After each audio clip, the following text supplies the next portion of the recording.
یا رسول اللہ اما بعد فاعوذ باللہ من الشیطان الرجیم بسم اللہ الرحمن الرحیم پڑھیے الصلاۃ والسلام علیک یا رسول اللہ وعلی آلک واصحابک یا حبیب اللہ الصلاۃ والسلام علیک یا نبی اللہ وعلی آلک واصحابک یا نور اللہ۔ درود پاک کی فضیلت سنتے ہیں۔ درود پاک ایک ایسا وظیفہ ہے میرے بیچ اسلامی بھائیوں کہ اللہ تبارک و تعالیٰ کے جہاں ہم پر بہت سارے احسان ہیں نا، اس میں ایک بہت بڑا احسان اللہ تبارک و تعالیٰ نے ہمیں درود پڑھنے کا موقع دیا ہے، چانس دیا ہے کہ تم بھی درود پڑھ لو۔ اب یہ کیوں چانس میں نے کہا، آیت درود کئی بار ہم سنتے بھی ہیں، نمازوں کے بعد بھی وہ پڑھی جاتی ہے، دعا کے اختتام پر بھی پڑھی جاتی ہے۔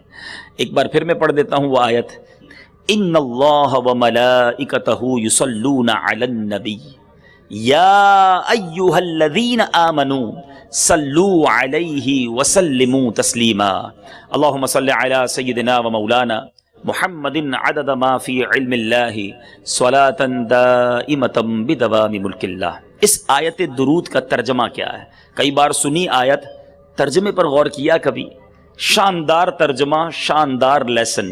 قرآن کہتا ہے بے شک اللہ اور اس کے فرشتے درود بھیجتے ہیں اس غیب بتانے والے نبی پر، اے ایمان والو تم بھی ان پر درود اور خوب سلام بھیجو۔ علماء نے بہت خوبصورت بات اس آیت کے تحت لکھی۔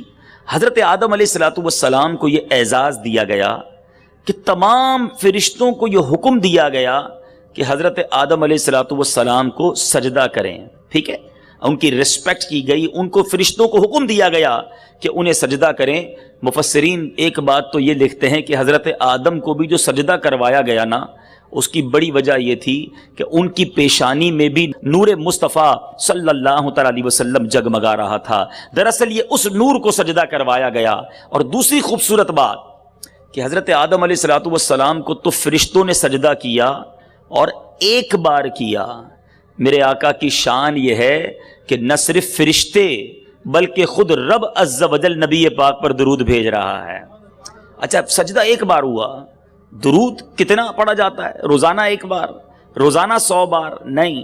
جو کچھ عربی گرامر جانتے ہیں وہ جانتے ہیں کہ یصلون، یہ جو لفظ ہے نا، یہ کنٹینیو ورب کے لیے آتا ہے۔ تو مسلسل اگر کوئی کام ہو رہا ہو یہ اس کے لیے آتا ہے۔ یصلون کے معنی یہ بنتے ہیں کہ اللہ اور اس کے فرشتے اس غیب بتانے والے نبی پر مسلسل درود بھیج رہے ہیں، کنٹینیو یہ درودوں کی بارش ہو رہی ہے۔ اب ذرا جو کام رب فرمائے، فرشتوں سے کروائے، اس میں ہمیں بھی موقع دے دے تو یہ تو رب کا احسان ہے نا، ہے ہم پر یہ اللہ کی کتنی بڑی مہربانی ہے۔ ہاں، یہ ضرور سمجھنا ضروری ہے فرشتوں کا اور ہمارا درود کیا ہوتا ہے کہ ہم اللہ کی بارگاہ میں دعا کرتے ہیں کہ یا اللہ ہمارے آقا پر رحمتوں کی بارش نازل فرما۔ رب کی طرف سے جو درود ہوتا ہے وہ اللہ کی طرف سے رحمتوں کی بارش اور اللہ کی طرف سے عنایتیں نبی پاک علیہ الصلوۃ والسلام پر نازل ہوتی ہیں۔ اے میرے بیچ اسلامی بھائیوں، اب یہاں بڑی ایک خوبصورت بات، یہ فرشتے ہیں کتنے، کوانٹٹی کتنی ہے؟ قرآن پاک میں اللہ ارشاد فرماتا ہے اور تیرے رب کے لشکروں کو اس کے علاوہ کوئی نہیں جانتا۔ اللہ کے لشکر، اللہ کی مخلوق، سبحان اللہ۔ اور اب فرشتوں کے بارے میں میرے بیچ اسلامی بھائیوں مختلف حدیثوں میں مختلف مقامات پر فرشتوں کی کیٹیگریز بیان ہوئیں۔ تو اب ذرا غور کرتے ہیں کہ کتنی کیٹیگریز ہیں فرشتوں کی، چند بیان کرتا ہوں۔ ملائکہ مقربین، حاملین عرش، عرش اٹھانے والے فرشتے، ساتوں آسمانوں میں رہنے والے اربوں سے زائد فرشتے، جنت کے پہرے دار، دوزخ کے داروغے، انسانوں کی حفاظت کرنے والے فرشتے، سمندروں پر مقرر فرشتے، بادلوں پر مقرر فرشتے، بارش برسانے پر مقرر فرشتے، جسموں میں روح پھونکنے والے فرشتے۔ یہ حدیثیں ہیں جس سے ایکسٹریکٹ کر کے استنباط کر کے مختلف کیٹیگریز بتاتے ہیں ہمارے علماء ہیں. انسان کے یعنی ماں کے پیٹ کے اندر بچے کی شکل بنانے پر مامور فرشتے، نباتات اگانے والے، ہواؤں کے چلانے والے، میرے میٹھے اسلامی بھائیوں جمعے کے دن جو نمازی آتے ہیں ان کو لکھنے والے فرشتے، نماز کے لیے جو انتظار کرتے ہیں ان کے لیے دعا کرنے والے فرشتے، یہ کیٹیگریز ہیں. لیکن یہ کل ملا کے بنتے کتنے ہیں؟ 2 حدیثیں سناتا ہوں اور ریئلائز کرنا آسان ہو جائے گا. علامہ سخاوی رحمۃ اللہ تعالی علیہ فرماتے ہیں، بی بی عائشہ صدیقہ رضی اللہ تعالی عنہا فرماتی ہیں 7 آسمانوں میں ایک قدم بالشت اور ہتھیلی کی مقدار کوئی ایسی جگہ نہیں جہاں کوئی فرشتہ رکوع، سجدے یا قیام میں موجود نہ ہو. پورا ایریا جو ہے بالشت بھر بھی جگہ نہیں ہے، اتنے فرشتے رب کی عبادت میں مصروف ہیں. اے میرے میٹھے اسلامی بھائیوں، سعادت الدارین بڑی پیاری کتاب لکھی امام نبہانی نے، انہوں نے ایک حدیث نقل کی کہ فرماتے ہیں فرشتے اللہ کا سب سے بڑا لشکر ہیں. نبی پاک علیہ الصلوۃ والسلام فرماتے ہیں آسمان چر چرایا. اب یہ سٹیج ہے، اگر یہاں میں 50-100 اسلامی بھائیوں کو بلا لوں تو یہ چرچر کرنے لگ جائے گا. جب مور لوڈڈ ہو جاتی ہے کوئی چیز تو وہ چرچراتی ہے. حدیث میں آقا فرماتے آسمان چرچرایا، اور اس کو چرچرانے کا حق ہے. قدم بھر بھی ایسی جگہ نہیں جہاں کوئی فرشتہ رکوع یا سجدے یا قیام میں نہ ہو. اتنے فرشتے آسمانوں پر موجود ہیں، مگر ان سب کو کام کیا دیا ہوا ہے؟ ان اللہ وملائکتہ یصلون علی النبی. نبی پاک پر درود بھیج رہے ہیں کنٹینیو. اچھا ابھی تک شاید کوانٹٹی سمجھ نہیں آئی ہوگی، ابھی کیوبک یعنی وہ سائز تو سمجھ آ گیا کہ کتنے بڑے ایریا پر فرشتے موجود ہیں، مگر نمبر آف اینجلز کیا ہے؟ اللہ غنی. امام نبہانی آگے لکھتے ہیں، فرماتے ہیں کہ انسان جو ہے نا وہ جنات کا 10واں حصہ ہے. پھر فرمایا انسان اور جنات مل جائیں نا تو یہ خشکی کے جانوروں کا 10واں حصہ ہے.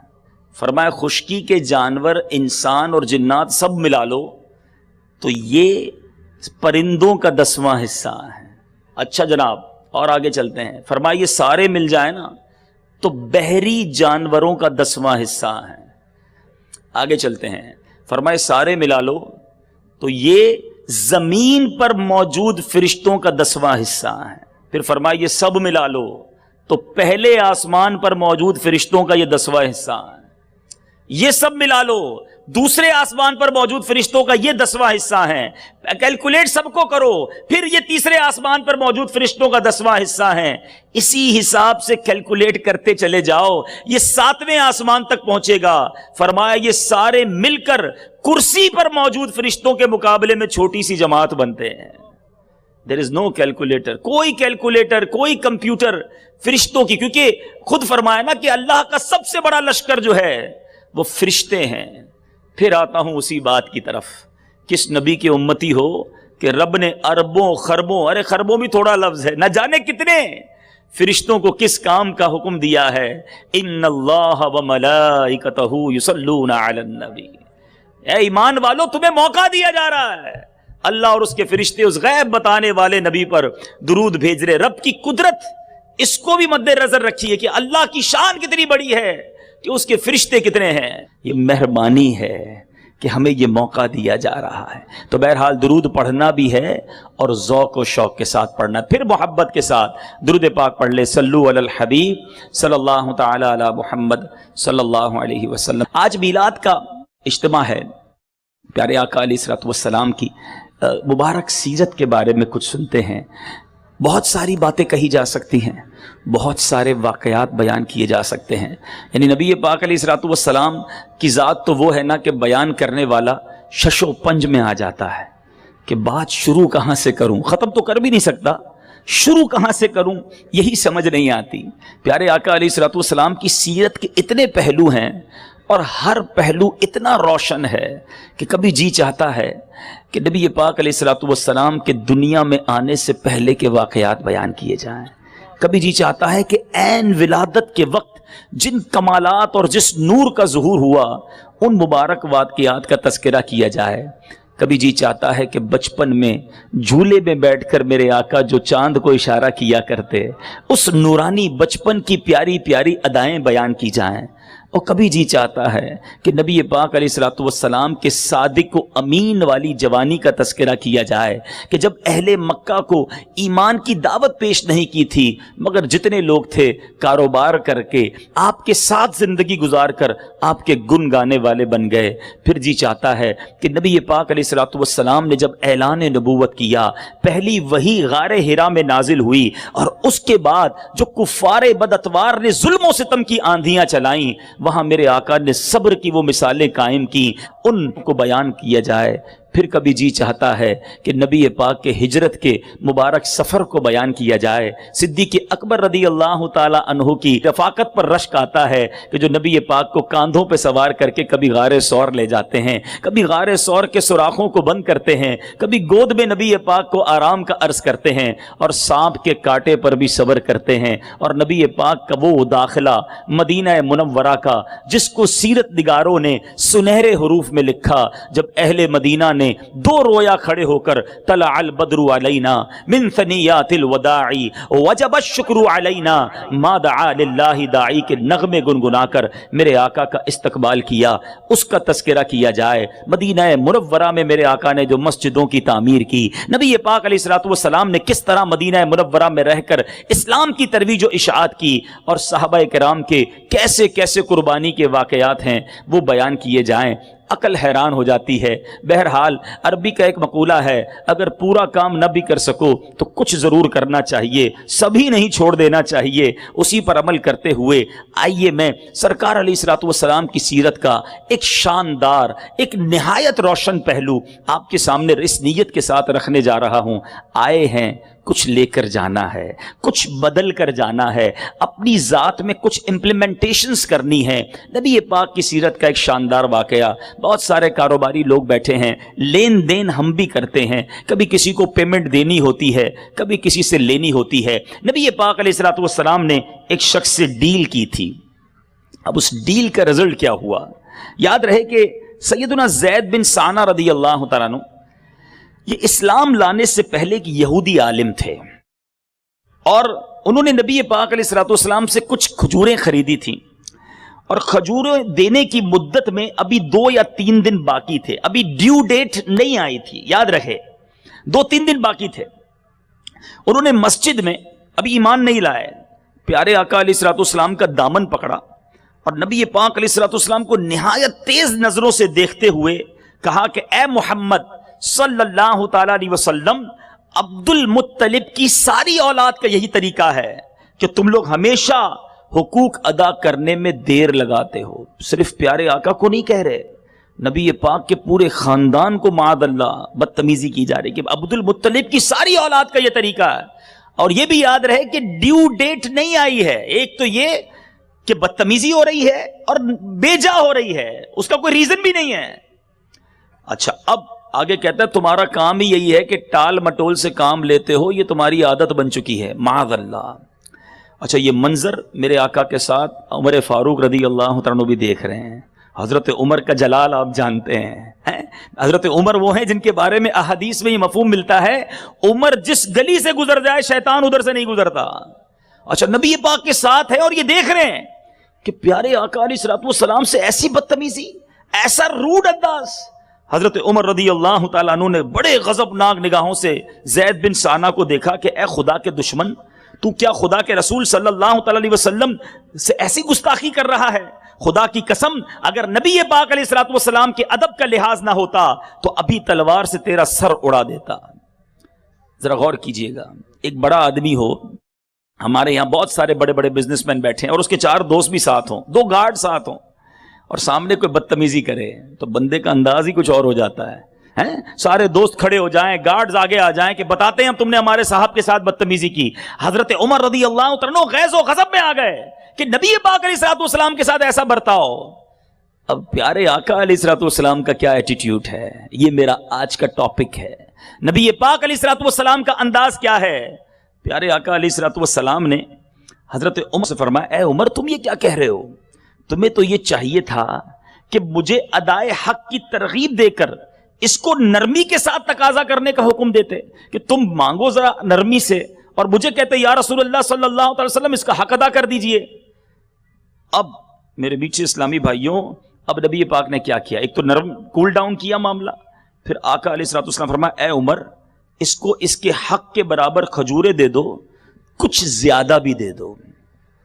حضرت عمر پہلے غصے میں تھے، بدتمیزی کی تھی نبی پاک علیہ الصلوۃ والسلام سے، کہا حضور جتنی نکلتی ہے اتنی تو دے دوں، زیادہ کیوں دوں؟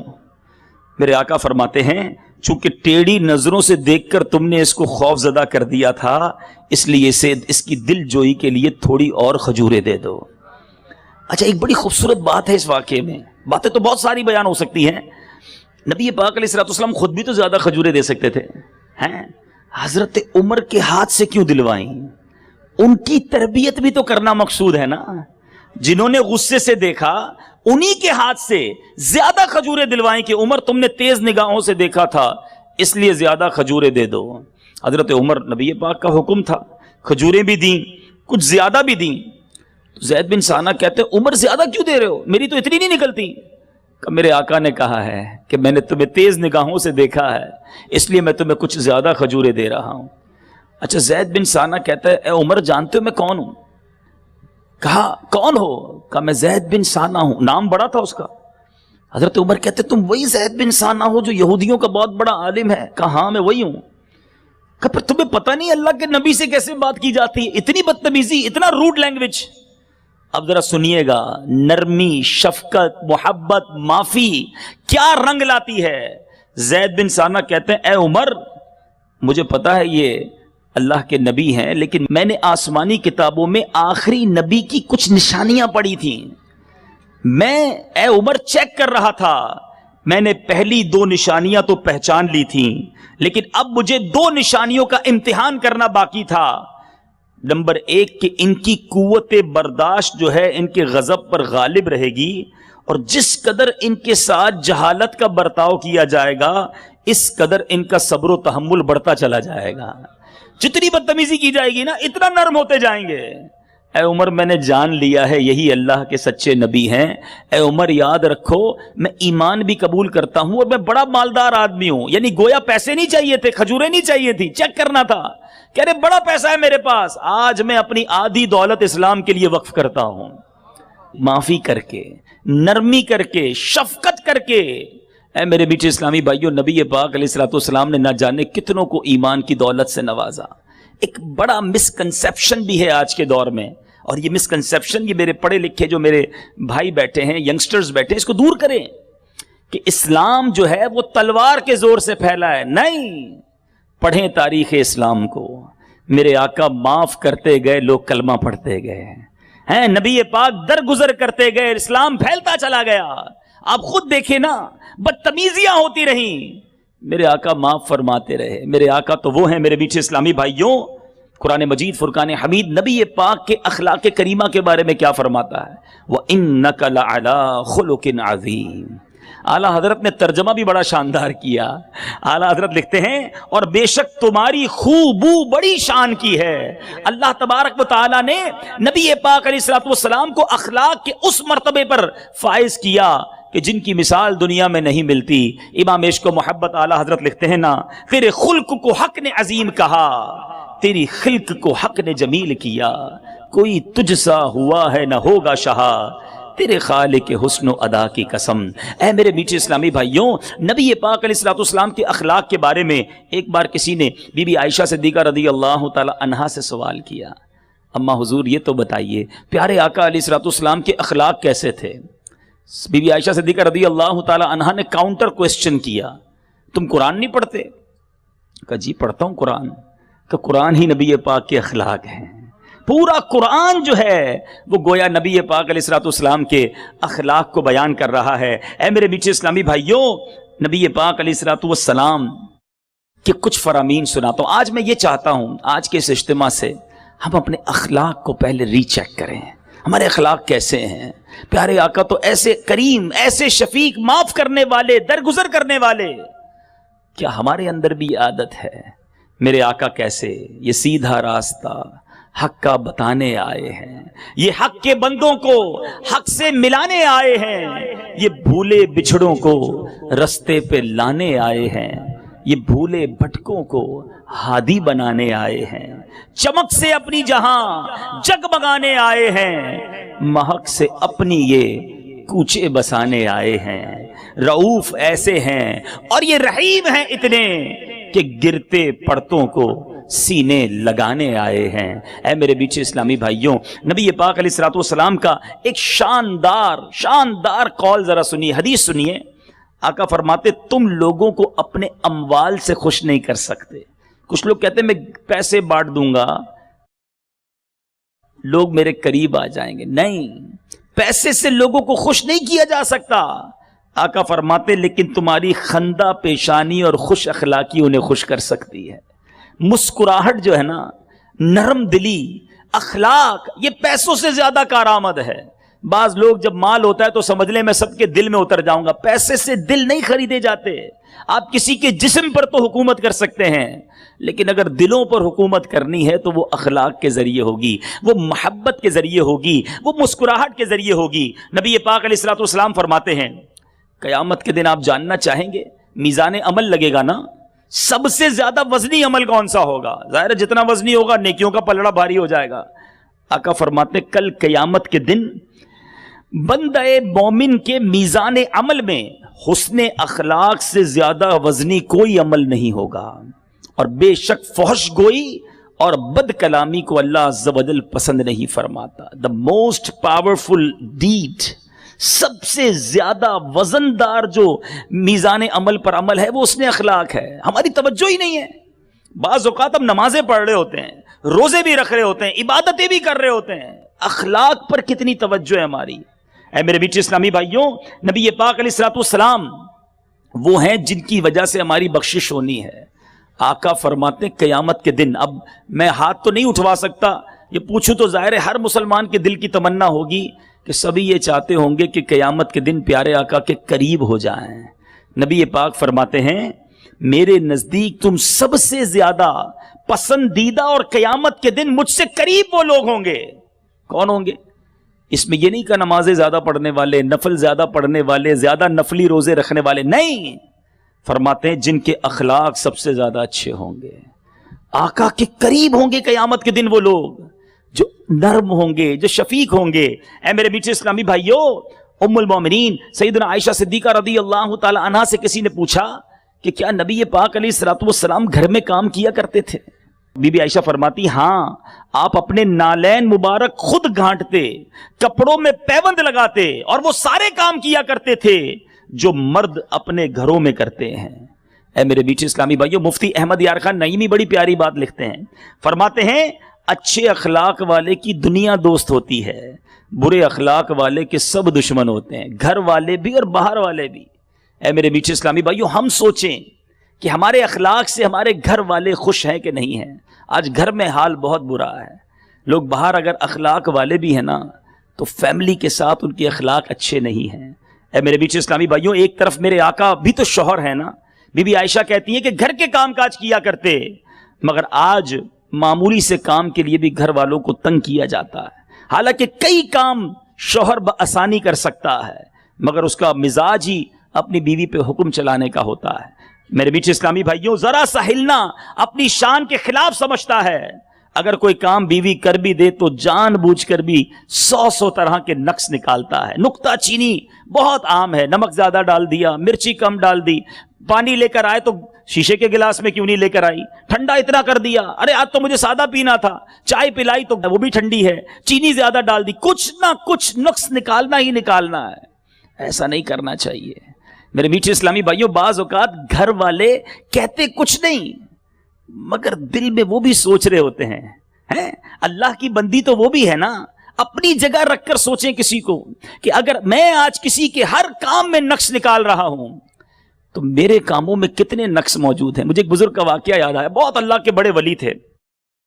ایک کپڑا سیا انہوں نے، اور کپڑا سینے کے بعد انہوں نے ایک کپڑے کے بیپاری کو سیل کرنے کے لیے دیا، بڑا اپنے طریقے سے اس کو کڑھائی وغیرہ جو بھی تیار کرنا تھا کیا۔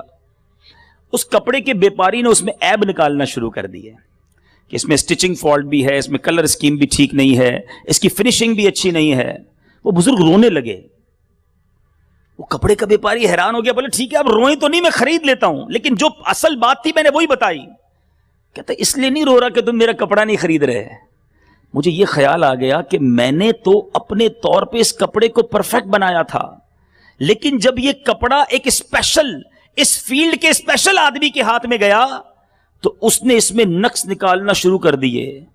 میں نے تو سجدے اپنے طور پر ٹھیک کیے ہیں، نمازیں ٹھیک پڑھی ہیں، عبادتیں ٹھیک کی ہیں، لیکن اگر قیامت کے دن مجھے بتایا گیا کہ تمہارے سجدے قبول نہیں، ان میں اخلاص نہیں تھا، تمہارے روزے قبول نہیں، ان میں للہیت نہیں تھی، تمہاری زکوٰۃ، تمہارے عطیات اس لیے قبول نہیں کہ اس میں اللہ کی رضا نہیں تھی، اس دن میرا کیا بنے گا؟ ارے میں تو عبادت صحیح سمجھ کر کرتا رہا۔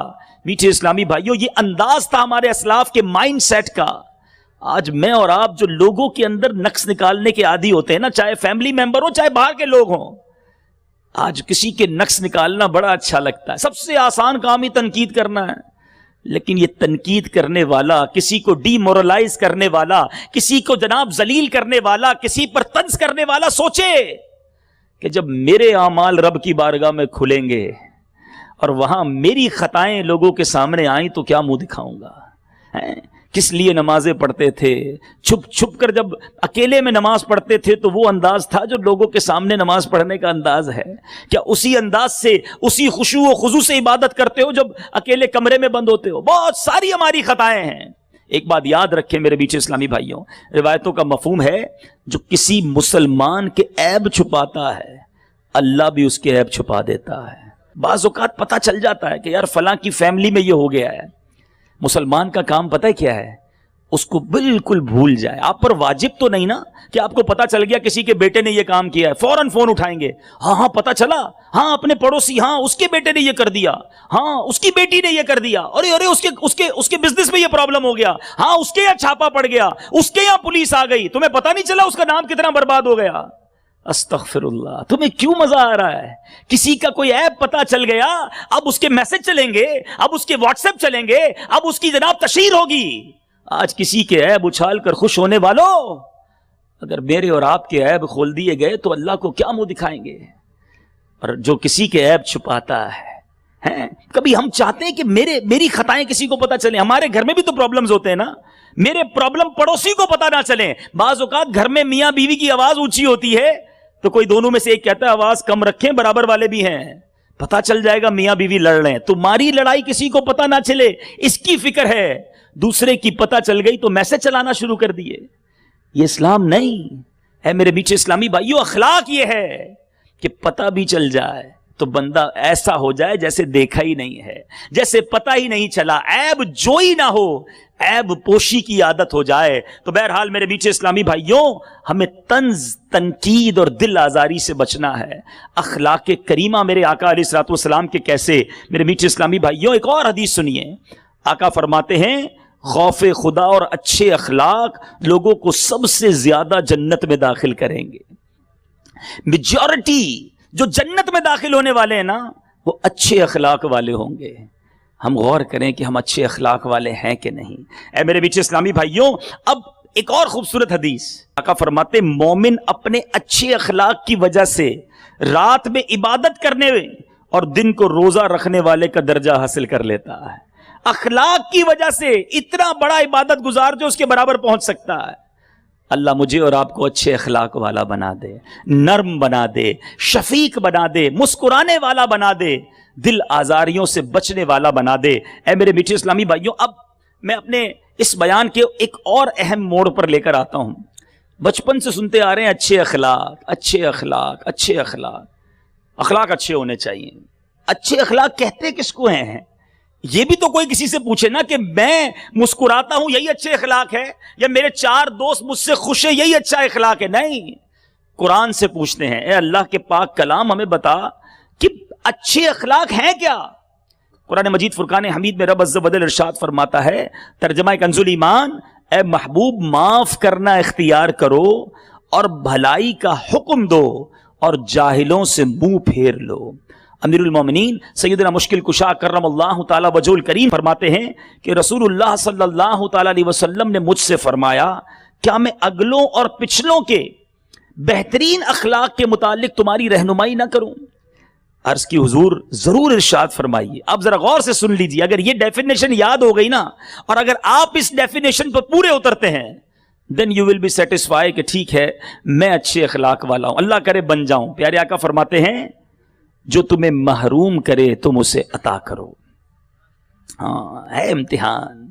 جو تمہیں محروم کرے تم اسے عطا کرو, جو تم پر ظلم کرے تم اسے معاف کر دو, اور جو تم سے تعلق توڑے تم اس سے جوڑو.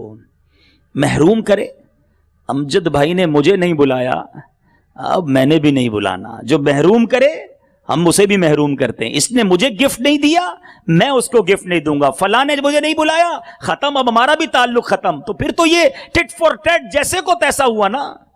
ہمیں اخلاق اگر اچھے کیا ہیں, جو تمہیں محروم کرے تم اسے عطا کرو. ہم سب کا بھلا سب کی خیر سوچنے والے بن جائیں. دوسری بات فرمائی جو تم پر ظلم کرے تم اسے معاف کر دو. ابھی تو سنا آپ نے زید بن سانہ کا واقعہ. ایک بار نبی پاک علیہ الصلوۃ والسلام آرام کر رہے, کوئی ہتھیار ساتھ نہیں, کوئی صحابی ساتھ نہیں, ون اینڈ اونلی. اس زمانے میں ایک شخص تھا جس کا نام غورث تھا, ننگی تلوار ہاتھ میں لیے نبی پاک کو معاذ اللہ قتل کے ارادے سے سامنے آیا. جیسے ہی پیارے آقا کے سامنے پہنچا, کوئی گارڈ, کوئی سرکار علیہ الصلوۃ والسلام کے ساتھ بظاہر نہیں تھا. آنکھ مبارک پیارے آقا نے کھولی, سامنے غورث ہاتھ میں تلوار لیے کھڑا ہے. پیارے آقا سے پوچھتا ہے محمد صلی اللہ تعالی علیہ وسلم تمہیں مجھ سے آج کون بچائے گا؟ ہاتھ میں تلوار ہے, نبی پاک آرام فرما رہے, لیٹے ہوئے ہیں. کہ اے محمد صلی اللہ تعالی علیہ وسلم آج تمہیں مجھ سے کون بچائے گا؟ پیارے آقا نے کچھ بھی نہیں کہا سوائے ایک لفظ کے, مگر وہ لفظ کیا تھا؟ اللہ. کیا فرمایا؟ اللہ. اللہ لفظ نکلا کس کی زبان سے؟ رب کے حبیب کی زبان سے. دل میں اتر گیا, غورث کانپنے لگا صرف لفظ اللہ سن کر. کانپتے کانپتے تلوار گر گئی. نبی پاک نے وہ تلوار اٹھائی, فرمایا غورث اب تجھے کون بچائے گا مجھ سے؟ کہتا ہے آپ کریم ہیں, آپ ہی معاف فرما دیں. نبی پاک فرمایا جا میں نے تجھے معاف کر دیا. میرے میٹھے اسلامی بھائیوں, ظلم کرے تم اسے معاف کرو. پیارے آقا کی سیرت بھری پڑی ہے. اگر فتح مکہ کے واقعے کو دیکھا جائے, وہ سارے لوگ موجود تھے جنہوں نے ظلم کیا تھا, سب کو تو معاف کیا میرے آقا نے. سلام اس پر کہ جس نے خون کے پیاسوں کو کبائیں دی, سلام اس پر کہ جس نے گالیاں سن کر دعائیں دی. میرے آقا اور صحابہ نے یہ پروف کیا کہ ظلم کرنے والوں کو معاف کیا. ہم کرتے ہیں معاف؟ نہیں جناب, میں نہیں چھوڑوں گا, اس نے مجھے ستایا, اب میں بتاؤں گا میں کون ہوں. اور واقعی ہم بتا دیتے ہیں ہم کون ہیں. جب بندہ بدلہ لیتا ہے تو پتہ چل جاتا ہے وہ کون ہے. ہمیں قرآن حدیث یہ سکھاتی ہے کہ معاف کریں, بدلہ نہ لیں, ریونج نہ لیں. ٹھیک ہے بعض اوقات غلطی ہو جاتی ہے انسان سے. میں آپ کو صحیح بتاؤں, یہ جو ریونج کی عادت ہے نا, بدلے کی عادت ہے, اس نے کئی دوستیاں ختم کروا دی, کئی پارٹنرشپس ختم کروا دی, کئی رشتے داریاں توڑوا دی, کئی محبتیں ختم کر دی. اگر ہم صبر کرنے والے, معاف کرنے والے ہوتے تو آج وہ ہمارے دوست ہوتے جو آج دشمن بنے بیٹھے ہیں. آج وہ بھی رشتہ دار ہوتے جن سے رشتہ داریاں ٹوٹ چکی ہیں. لیکن بس وہی بدلہ لینے کی عادت, معاف نہ کرنے کی عادت, غصہ کرنے کی عادت. اے میرے میٹھے اسلامی بھائیوں, اس میں اپنے آپ کو ہمیں بدلنا ہوگا. اور حدیث کا جو تیسرا سیگمنٹ تھا, جو تیسرا اشارہ تھا, آقا فرماتے ہیں کہ جو تم سے تعلق توڑے تم اس سے تعلق جوڑو. بعض اوقات رشتہ دار نہیں بلاتے, اپنے گھر پر نہیں بلاتے, ہم بھی نہیں بلاتے, ہم نہیں جاتے اس خالہ کے گھر پر, ہم اس چچا کے یہاں نہیں جاتے. کیوں؟ کیونکہ وہ بھی نہیں آتے. اپنے بچوں کی شادی میں نہیں بلایا تھا ہم کو. یہ اخلاق نہیں ہے. آپ ایک بار آگے بڑھ کر انہیں بلا تو لیجئے, انشاءاللہ رشتہ داری شروع ہو جائے گی. تھوڑی سی لائف ہے, خوش ہو کر جی لیجئے, رشتہ داریاں محبتیں بانٹ کر جی لیجئے.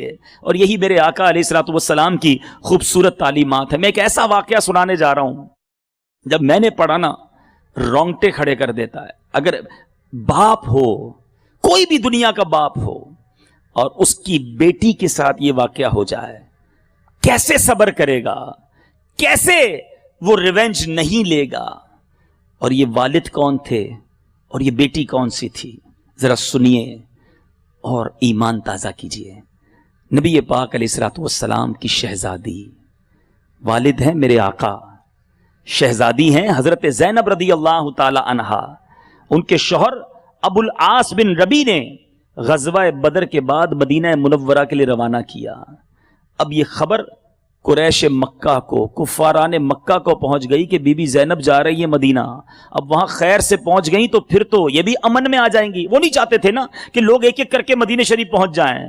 میٹھے اسلامی بھائیوں، اب کیا ہوا، ان کفار نے حضرت زینب کا پیچھا کیا۔ مقام ذی طوا پر بی بی زینب رضی اللہ تعالیٰ عنہ کو روک لیا گیا۔ حضرت زینب کو حبار بن اسود، نام یاد رکھیے گا، حبار بن اسود نے نیزہ مارا۔ میرے آقا کی شہزادی ہیں، جب وہ نیزہ مارا نا تو آپ اونٹ سے نیچے گری، زخمی تو ہوئی آپ اس وقت حاملہ تھیں، پریگننٹ تھیں، آپ کا حمل ضائع ہو گیا۔ اب ذرا غور کیجئے، نبی پاک کی شہزادی، اور اس طرح آپ کو تکلیف پہنچائی گئی۔ مگر میٹھے اسلامی بھائیوں، یہی حبار بن اسود کچھ عرصے کے بعد مقام جعرانہ پر نبی پاک علیہ الصلوۃ والسلام کے پاس آ کر بیٹھ گیا۔ اب آیا، حالانکہ یاد رہے کہ ابھی اسلام قبول نہیں کیا تھا۔ صحابہ کرام نے عرض کی، حضور حبار بن اسود آ گیا ہے۔ ارشاد فرمایا، میں نے دیکھ لیا ہے اسے۔ کچھ صحابہ کھڑے ہو گئے کہ اب بدلہ لیتے ہیں، ہماری شہزادی حضور کو اس طرح زخمی کیا، حمل ضائع ہو گیا، کتنی تکلیف ہوئی ہوگی اس باپ سے پوچھو کہ جس کی بیٹی اس طرح زخمی ہو جائے۔ اور صحابہ غصے کے مارے کھڑے ہو گئے کہ حبار بن اسود کو مار دیں۔ میٹھے اسلامی بھائیوں، حبار نے کھڑے ہو کر کیا کہا؟ کہتے ہیں، اے اللہ کے نبی صلی اللہ تعالیٰ علیہ وسلم، آپ پر سلامتی ہو، میں گواہی دیتا ہوں کہ اللہ کے سوا کوئی معبود نہیں، اور میں گواہی دیتا ہوں کہ محمد صلی اللہ تعالیٰ علیہ وسلم اللہ کے رسول ہیں۔ فوراً ایمان لے آیا۔ کہتے ہیں، یا رسول اللہ، میں آپ سے بھاگ کر کئی شہروں میں گیا، چھپتا رہا کہ مجھے پتا تھا میں نے جرم بہت بڑا کیا ہے، میں چھپ کر زندگی گزارتا رہا، میں کوشش کرتا رہا کہ میں غیر عربیوں کے ملک میں سیٹل ہو جاؤں، مگر مجھے آپ کی نرم دلی، آپ کا پیارا برتاؤ یاد آتا رہا۔ اے اللہ کے نبی، ہم شرک میں مبتلا تھے، پھر اللہ نے آپ کے وسیلے سے ہمیں ہدایت دی اور ہمیں ہلاکت سے نجات بخشی، لہٰذا آپ میری جہالت اور میری اس بات کی جس کی آپ تک خبر پہنچی ہے درگزر فرمائیں۔ میں اپنے برے کاموں کا اعتراف کرتا ہوں، آج معافی مانگتا ہوں، مجھے معاف کر دیجئے۔ اے میرے میٹھے اسلامی بھائیوں، نبی پاک نے فرمایا، جاؤ، میں نے تمہیں معاف کر دیا۔ یہ ہے میرے آقا کی سیرت۔ ہمارے پیر پہ کسی کا پیر پڑ جائے نا، اتنا بڑا ظلم تو چھوڑ دیجئے، چلتے چلتے پیر پہ پیر پڑ جائے تو بندہ پیچھے سے آواز لگاتا ہے، اندھے ہو نظر نہیں آتا، کیا اس سے غلطی نہیں ہو سکتی ہے؟ ہماری گاڑی سے کوئی چھوٹا سا اسکریچ موٹر سائیکل والا لگا دے تو جب تک اس کو 2 گالیاں نہ دے میں چین نہیں آتا ہے۔ چلتے چلتے کوئی گاڑی آگے ہمارے نکالے تو شیشہ اتار کر اس کو جب تک آل فول نہ بکے تو چین نہیں آتا۔ کیوں اتنی سختی ہے ہمارے اندر؟ کیوں اتنا ریونج ہے؟ ارے جس نبی کا کلمہ پڑا وہ تو معاف کرنے والے، وہ درگزر کرنے والے، وہ نرمی کرنے والے، اور ان کا غلام کیوں اتنا غصے کا بھرا ہوا ہے کہ نہیں جناب، جب تک جواب نہیں دوں گا مجھے چین نہیں آئے گا۔ صبر کرنے والے بنو، برداشت کرنے والے بنو۔ میرے میٹھے اسلامی بھائیوں، نبی پاک علیہ الصلوۃ والسلام سے ایک بار ایک صحابی نے کمال کا سوال کیا، میں کہتا ہوں کمال سوال ہے۔ سیدنا ابو دردہ کہتے ہیں کہ میں نے عرض کی، یا رسول اللہ، مجھے کوئی ایسا عمل ارشاد فرما دیجئے جو مجھے جنت میں داخل کر دے۔ کون کون چاہتا ہے بھائی؟ سارے ہی چاہتے ہیں نا۔ ایزی کوسچن، آقا کوئی ایسا عمل بتا دیں کہ جنت میں داخل کر دے۔ اور نبی پاک نے کوئی بہت لمبی لسٹ نہیں دی، دیر آر اونلی 3 words، صرف 3 میں جواب دیے، 3 لفظوں میں۔ فرماتے، لا تغضب ولک الجنہ، غصہ نہ کیا کرو، تیرے لیے جنت ہے۔ اب ذرا غور کیجئے، اور ہم غصے ہی کو پکڑ کے بیٹھے ہیں، ریونج کو پکڑ کے بیٹھے ہیں۔ اور جتنا بندہ پاور میں آتا ہے نا، غریب ہوتا ہے تو تھوڑا نرم ہوتا ہے کیونکہ بگاڑ نہیں سکتا کسی کا۔ جیسے جیسے پیسہ آتا گیا، تعلقات بنتے گئے ہیں، اسٹیٹس بلند ہوتا گیا، ہمارا جلال بھی بڑھتا گیا، ہمارا ریونج بھی بڑھتا گیا، ہمارا ٹور اور اسٹائل بھی بدلتا گیا کہ اب بتاتا ہوں میں کون ہوں۔ میرے آقا فرشتوں کے آقا ہیں مگر چٹائی پر سونے والے ہیں، نبیوں کے سردار ہیں مگر غریبوں کے ہاں دعوت کھانے والے ہیں۔ میرے آقا کونین کے والی ہیں مگر جان کے دشمنوں کو معاف کرنے والے ہیں۔ میں اور آپ تو ان کے قدموں کی خاک کے برابر بھی نہیں نا، پھر کس بات کا غرور ہے؟ پھر کس بات کا فخر ہے؟ پھر کس بات کا ریونج ہے؟ نہیں میرے میٹھے اسلامی بھائیوں، یہ ہم غلط لائن پہ چلے گئے ہیں، یہ ہم غلط روٹ اپنا بیٹھے ہیں۔ یہ اسلام نہیں ہے، یہ شریعت نہیں ہے، یہ نبی پاک کا طریقہ نہیں۔ غزوہ احد کا موقع، میرے آقا کے چہرے کو زخمی کر دیا گیا، لہو لہان، خون بہ رہا ہے، مگر زبان پر کیا جاری تھا؟ نبی پاک فرماتے اللہم اہدی قومی فانہم لا یعلمون، اے اللہ عز و جل میری قوم کو ہدایت عطا فرما کیونکہ یہ لوگ مجھے نہیں جانتے۔ حق کی راہ میں پتھر کھائے، خون میں نہائے طائف میں، حق کی راہ میں پتھر کھائے، خون میں نہائے طائف میں، دین کا کتنی محنت سے کام آپ نے اے سلطان کیا، جہاں کے دشمن خون کے پیاسوں کو بھی شہر مکہ میں عام معافی تم نے عطا کی، کتنا بڑا احسان کیا۔ اے میلاد کے اجتماع میں آنے والوں، کوئی تو تبدیلی لے کر جاؤ۔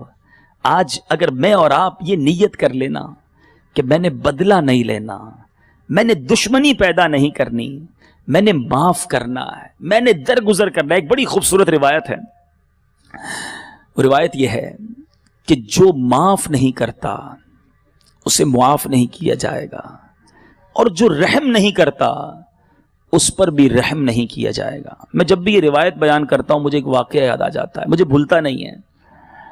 مدینہ منورہ میں ایک بہت بڑے مفتی صاحب، مجھے پتا چلا وہ آئے ہوئے ہیں، میں ان سے ایک دو اسلامی بھائیوں کے ساتھ ملنے گیا۔ ہند کے بہت بڑا نام ہے، نام لوں تو تقریباً لوگ جانتے ہوں گے۔ ہم گئے گیا ہند کے، بہت بڑا نام ہے، نام لوں تو تقریباً لوگ جانتے ہوں گے، مگر میں نام نہیں لوں گا۔ ہم سب کو رلا دیا انہوں نے، لیکن کس بات پر رلایا؟ ہم حاضری دینے گئے، ہم گئے تو وہ رو رہے تھے، آنسو بہ رہے تھے، ان کے ہاتھ میں کتاب تھی۔ تو میں نے کہا خیریت تو ہے حضور؟ جو مجھے لبے لباب اس ملاقات کا یاد ہے، آج سے کم از کم 10 سال 15 سال ہو گئے ہوں گے اس ملاقات کو۔ کہتے میں ابھی روایت پڑھ رہا تھا کہ جو کسی کو معاف نہیں کرتا اسے معاف نہیں کیا جاتا۔ مجھے یاد آ گیا کہ تھوڑے دنوں پہلے میرے مدرسے میں میرے ایک بچے نے غلطی کی تھی، میں نے اسے کھڑا کر دیا، وہ مجھ سے معافی مانگتا رہا، استاد صاحب معاف کر دیں۔ میں نے کہا میں تمہیں معاف نہیں کروں گا۔ وہ معافی مانگتا رہا، استاد صاحب معاف کر دیں۔ میں نے کہا تمہیں معاف نہیں کروں گا۔ وہ یہ کہتے جا رہے، روتے جا رہے، کہتے جا رہے، روتے جا رہے، اور پھر کیا بار بار کہتے ہیں آپ سب گواہ ہو جاؤ، میں نے اس بچے کو معاف کر دیا، یا اللہ تو بھی مجھے معاف کر دے۔ حالانکہ استاد کے پاس بہت ساری رعایتیں ہوتی ہیں، بچوں کی تربیت کے لیے استاد ان پر شرعی تقاضوں کے مطابق ود دا باؤنڈریز آف شریعہ وہ سختی کر سکتے ہیں، مگر یہ اللہ والے ہوتے ہیں، روایت پڑھی تو لرز گئے کہ اگر میں نے اس کو معاف نہیں کیا اور مجھے معاف نہیں کیا گیا تو میرا قیامت کے دن کیا بنے گا۔ بعض اوقات ہمارا ملازم غلطی کر کے سامنے کھڑا ہوتا ہے کہ معاف کر دو، ہم کہتے میں نہیں کروں گا معاف، آج سے تو نوکری سے فارغ ہے۔ بچہ، بیوی، بھائی، بہن غلطی کر لے، ہم نہیں کرتے معاف۔ ارے میرے میٹھے اسلامی بھائیوں، یہ تو سوچو کہ آج تمہارے ہاتھ میں یہ پاور ہے کہ تم کسی کی غلطی کو معاف نہیں کر رہے۔ کوئی تو ہے جس کے ہاتھ میں میرا بھی پاور ہے، جو مجھ پر بھی قدرت رکھتا ہے۔ اگر ہمارے ساری غلطیوں پر اگر پوچھنے لگ گیا، اگر ساری غلطیوں پر حساب کتاب دینا پڑ گیا تو کدھر جائیں گے ہم لوگ؟ معاف کرو، کیا پتا یہی معافی ہماری معافی کا سبب بن جائے۔ درگزر کرو، کیا پتا یہی درگزر کرنا اللہ ہمیں معاف کر دے۔ نہ بنو سخت، نہ بنو روب جھاڑنے والے، جھڑکنے والے، دل توڑنے والے۔ ارے یاد رکھو ہم سب نے مرنا ہے، اور واللہ میری بات یقین کرو، اتنی محبتیں بکھیر کر اس دنیا سے جاؤ کہ تمہارے جانے کے بعد لوگ یاد کریں کہ کوئی تھا، اے اللہ بڑا نرم دل، بڑا حسن اخلاق کا پیکر تھا، ہم سے بڑی محبت سے پیش آتا تھا، مولا اس کی مغفرت کر دے۔ مرنے کے بعد لوگ ہمیں اچھے الفاظ میں یاد کریں، اتنے دل توڑ کر، اتنی سختیاں کر کے مت جانا کہ مرنے کے بعد لوگ کہیں کہ جان چھوٹ گئی۔ نہیں میرے پیچھے اسلامی بھائیوں، ہمیں پیچھے بھی اپنے ایسی یادیں چھوڑ کر جانا ہے، اور یہ جب ہی ہو سکتا ہے جب ہم پیارے آقا کی سنت پر عمل کرنے والے بن جائیں، ہم اپنے اخلاق کو بہتر کرنے والے بن جائیں۔ اور اس کے لیے میرے پیچھے اسلامی بھائیوں ہمیں کرنا کیا ہوگا؟ سب سے پہلا طریقہ، اگر آج یہ طے کر رہے ہو نا کہ اخلاق اچھے کرنے تو best way, what ever you want, جو بھی دنیا میں چاہیے ہو نا، اپنے اندر تبدیلی لانی ہے نا، سب سے بہترین حل کیا ہے؟ اللہ کی بارگاہ میں دعا کریں، اے اللہ میرے اخلاق اچھے کر دے، مجھے نرم کر دے، مجھے شفیق کر دے. بڑی پیاری دعا ہے، ویسے تو وہ آئینہ دیکھنے کی دعا ہے، لیکن وہ ویسے بھی پڑھتے رہا کرو. اللہم حسنت خلقی فحسن خلقی. اے اللہ میرا چہرہ تو اچھا بنا دیا ہے، میرے اخلاق بھی اچھے کر دے. وہ قریب ہے، یقین کریں ہم کمزور ہیں نا، ہم اس سے تو عرض کر سکتے ہیں مولا میرے اخلاق اچھے کر دے، مجھے مسکرانے والا بنا دے، دل توڑنے والا نہیں. اور یہ چھوٹی بات نہیں، ہو سکتا ہے کوئی ایسا بھی میرا بھائی بیٹھا ہو جو کہے یہ اتنا امپورٹنٹ ٹاپک تو نہیں، یہ بڑا امپورٹنٹ ٹاپک ہے. حدیث پاک کے الفاظ ہیں من آذا مسلمن فقط آذانی. جس نے کسی مسلمان کو تکلیف دی، آقا فرماتے ہیں اس نے مجھے تکلیف دی. ومن آذانی فقط آذ اللہ. اور جس نے مجھے تکلیف دی اس نے اللہ کو تکلیف دی. It's not ordinary thing. یہ بہت بڑا جرم ہے اگر آپ مسلمانوں کے دل توڑی جا رہے ہیں، مسلمانوں کو تکلیف پہنچائے جا رہے ہیں، چاہے وہ پڑوسی ہو، چاہے وہ کاروباری ہو، چاہے وہ میرے جاب کرنے والا کلیگ ہو، چاہے میرے خاندان کا فرد ہو. سب کا خیال رکھنا ہوگا، سب کے ساتھ اچھے انداز سے پیش آنا ہوگا. اور اگر آج کے بیان کے بعد ایسا یاد آ رہا ہے کہ میں نے کچھ لوگوں کے دل دکھائے ہیں، تکلیف پہنچائی ہے، ڈانٹا ہے، جھڑکا ہے، ان کو ذلیل کیا ہے، تو معافی مانگ لیں. ہو سکتا ہے آپ کہیں کہ یار میں سیٹ ہو کر نوکر سے معافی مانگوں، کیا شوہر کے بیوی سے معافی مانگوں، باپ ہو کے کیا بیٹے سے معافی مانگوں، یہ کیسے ہو سکتا ہے؟ تمہاری اور میری اوقات کیا ہے؟ میرے آقا اپنے غلاموں سے معافی مانگتے تھے، غلاموں کے سامنے اعلان فرماتے کہ تم میں سے کسی کا مجھ پر کوئی حق آتا ہے تو لے لو، کوئی بدلہ لینا ہے تو لے لو. رب کے محبوب ہو کر وہ اعلان کر سکتے ہیں. ہمیں شرم آتی ہے، آج مت شرمانا، ایسا نہ ہو کہ قیامت کے دن شرمانا پڑ جائے. اور معافی مانگنے سے عزت کم نہیں ہوتی، یہ بھی یاد رکھنا. یہ بھی غلط فہمی ہماری.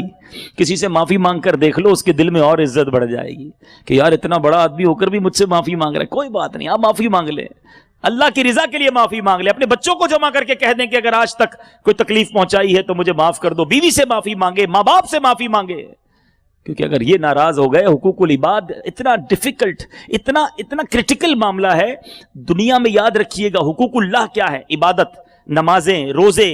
اگر یہ خطا ہو بھی گئی نا، اللہ سے معافی مانگو، اللہ معاف فرما دیتا ہے. مگر حقوق العباد اگر باقی ہیں، کسی کا حق باقی ہے، جب تک بندہ معاف نہ کرے رب بھی معاف نہیں کرتا. اللہ تعالیٰ مجھے بھی آپ کو بھی عمل کرنے کی توفیق عطا فرمائے. نیت کریں انشاءاللہ سب کے ساتھ نرمی کا برتاؤ کروں گا، کسی کو تکلیف نہیں پہنچاؤں گا. کوئی مجھے تکلیف پہنچا بھی دے میں تکلیف نہیں پہنچاؤں گا. اگر یہ عادت بن گئی نا، آپ کی لائف ایزی ہو جائے گی، آپ کی زندگی آسان ہو جائے گی. اللہ مجھے بھی آپ کو بھی عمل کرنے کی توفیق عطا فرمائے.